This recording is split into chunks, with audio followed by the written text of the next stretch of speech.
This is the review of the A&K SVD Dragunov.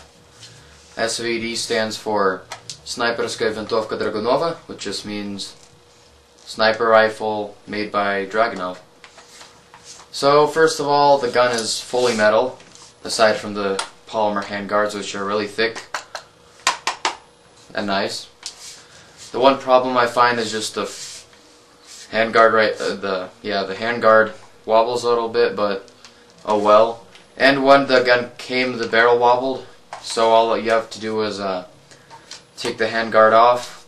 There are going to be 4 screws around the hop-up unit, and you just have to put some Loctite in it and it fixes it right up. And cheek pad is also removable if you don't have the scope. It's made of fake leather with a wood base. The scope is AIM replica Russian scope. It's kind of sad that they didn't put actual Russian markings on it, but you know what, it looks like the Russian scope. And it's illuminated by flipping the switch right here.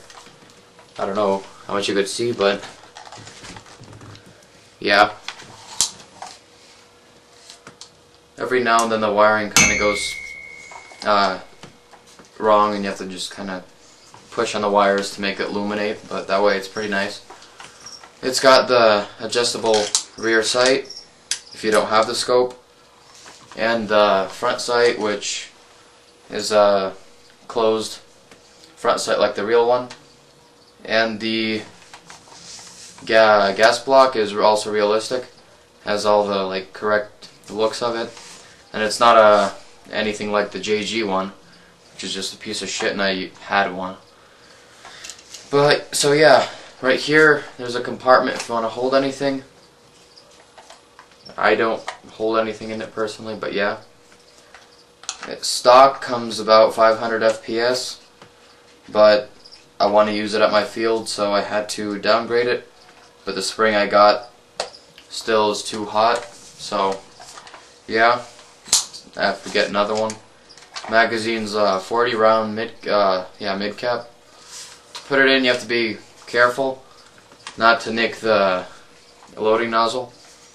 You just have to push this in a little bit, and in goes the magazine. The sling mounts are right here, and of course the obvious one on the stock. Safety selector switch is right there.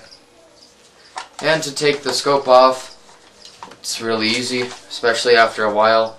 You just have to pull on this lever, and with a little force it comes off. So then, but yeah, the scope kind of leaves a little bit of a scratch trail on it, but it's alright.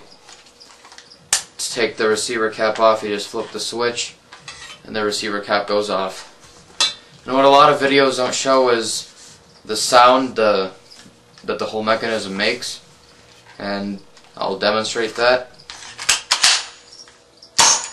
Although of course with a smaller spring it sounds a lot quieter, and it's a lot easier to cock it. And to change out the springs, it's also really easy. You just have a Allen wrench and just take these 2 screws out, and the whole assembly pops right off.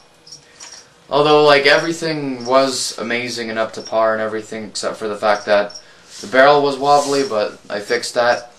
And the receiver is not a full receiver. This part is part 1, and the trigger area is part 2. And before you cock it, it wobbles a little bit. Then when you cock it, no wobble, but that's not really a problem. To adjust the hop up, you have to pull the charging handle back, and it's going to be the middle screw that adjusts everything. So that part's really easy.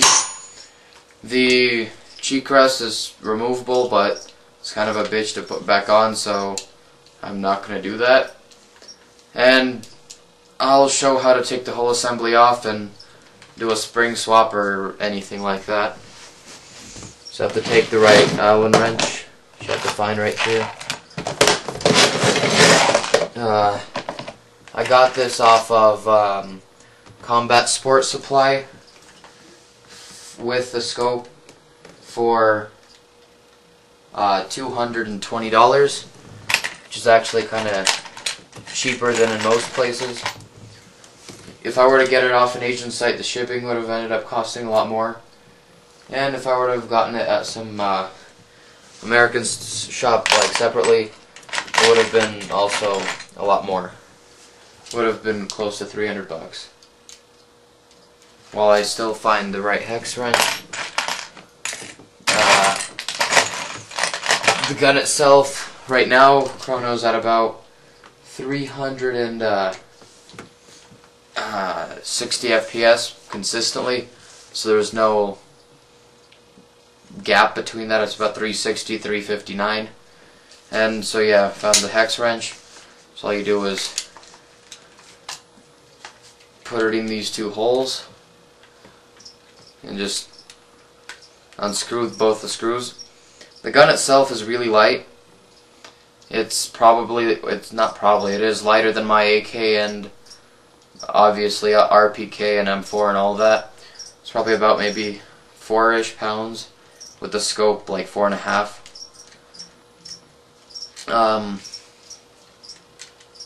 The whole just construction of it was flawless. When I got it out of the box, I was just completely impressed.